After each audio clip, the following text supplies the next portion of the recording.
সকলোৱে জ্ঞাত আজি জুবিন ককাই আমাৰ মাজত নাইকিয়া এমাহ হ'ল। সেই ক্ষেত্ৰত চৰকাৰখনে উচিত ন্যায় বা তদন্ত আজিলৈকে আমাক দিয়া নাই। সেই সাপেক্ষে আমি চৰাইদেউ জিলা হৈ বা সাপেখাতী আঞ্চলিক হৈ আমি গুৱাহাটীলৈকে জুবিন ক্ষেত্ৰলৈকে পদযাত্ৰাৰে আমি অসমবাসী ৰাইজক এটা মেছেজ দিব বিচাৰোঁ যে জুবিন দাই ন্যায় পোৱাটো আমি সকলোৱে বিচাৰোঁ। এই যাত্ৰাত দুখ কষ্ট সকলোখিনি হ'ব, সকলোৰে সহায় সহযোগ কামনা কৰিলোঁ। ধন্যবাদ। হয়, নমস্কাৰ। আপোনালোকক সকলোকে ধন্যবাদ জনাইছোঁ। আমি জুবিন দাৰ ন্যায় বিচাৰি পিনে সোণাপুৰৰ এই সাপেখাতীৰ পৰা সোণাপুৰলৈকে খোজকঢ়া এটা ব্যতিক্ৰম চেষ্টা কৰিছোঁ।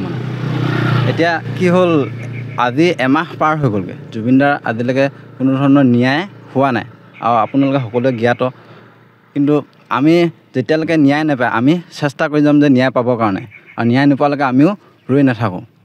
এতিয়া মই বিতুপন গগৈ, মোৰ বন্ধু হ'ল শান্তনু চেতিয়া।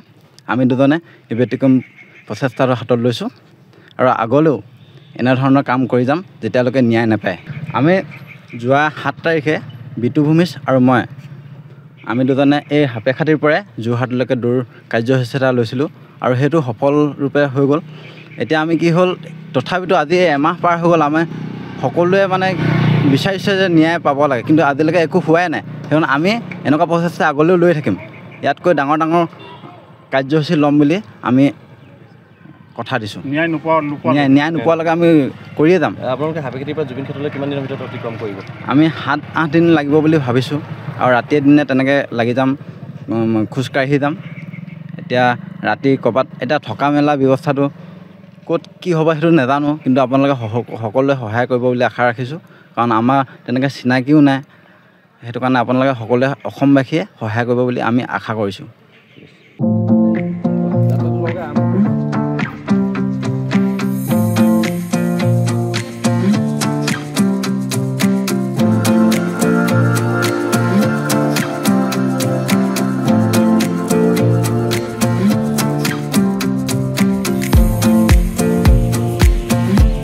সকলোৱে জ্ঞাত আজি জুবিন ককাই আমাৰ মাজত নাইকিয়া এমাহ হ'ল। সেই ক্ষেত্ৰত চৰকাৰখনে উচিত ন্যায় বা তদন্ত আজিলৈকে আমাক দিয়া নাই। সেই সাপেক্ষে আমি চৰাইদেউ জিলা হৈ বা সাপেখাতী আঞ্চলিক হৈ আমি গুৱাহাটীলৈকে জুবিন ক্ষেত্ৰলৈকে পদযাত্ৰাৰে আমি অসমবাসী ৰাইজক এটা মেছেজ দিব বিচাৰোঁ যে জুবিন দাই ন্যায় পোৱাটো আমি সকলোৱে বিচাৰোঁ। এই যাত্ৰাত দুখ কষ্ট সকলোখিনি হ'ব, সকলোৰে সহায় সহযোগ কামনা কৰিলোঁ। ধন্যবাদ। হয়, নমস্কাৰ। আপোনালোকক সকলোকে ধন্যবাদ জনাইছোঁ। আমি জুবিন দাৰ ন্যায় বিচাৰি পিনে সোণাপুৰৰ এই সাপেখাতীৰ পৰা সোণাপুৰলৈকে খোজকঢ়া এটা ব্যতিক্ৰম চেষ্টা কৰিছোঁ। এতিয়া কি হ'ল, আজি এমাহ পাৰ হৈ গ'লগৈ, জুবিন দাৰ আজিলৈকে কোনো ধৰণৰ ন্যায় হোৱা নাই আৰু আপোনালোকে সকলোৱে জ্ঞাত। কিন্তু আমি যেতিয়ালৈকে ন্যায় নাপায় আমি চেষ্টা কৰি যাম যে ন্যায় পাবৰ কাৰণে, আৰু ন্যায় নোপোৱালৈকে আমিও ৰৈ নাথাকোঁ।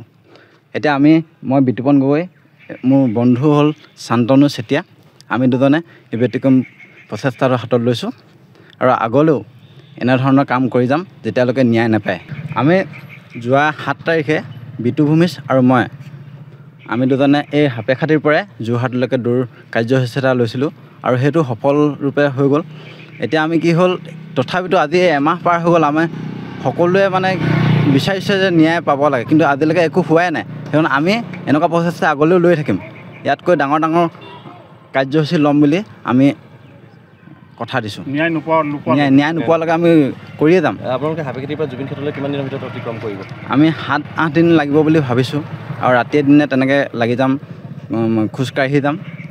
এতিয়া ৰাতি ক'ৰবাত এতিয়া থকা মেলা ব্যৱস্থাটো ক'ত কি হ'ব সেইটো নাজানো, কিন্তু আপোনালোকে সকলোৱে সহায় কৰিব বুলি আশা ৰাখিছোঁ। কাৰণ আমাৰ তেনেকৈ চিনাকিও নাই, সেইটো কাৰণে আপোনালোকে সকলোৱে অসমবাসীয়ে সহায় কৰিব বুলি আমি আশা কৰিছোঁ।